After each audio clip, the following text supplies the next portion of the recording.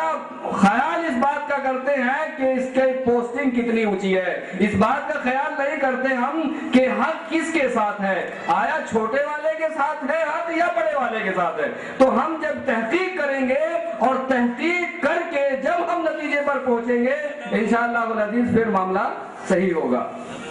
اللہ رب العزت نے اس آیت کریمہ میں وہی بات بیان کی ہے، والذین اذا ذکروا بآیات ربہم لم یخروا علیہا صما وعمیانا،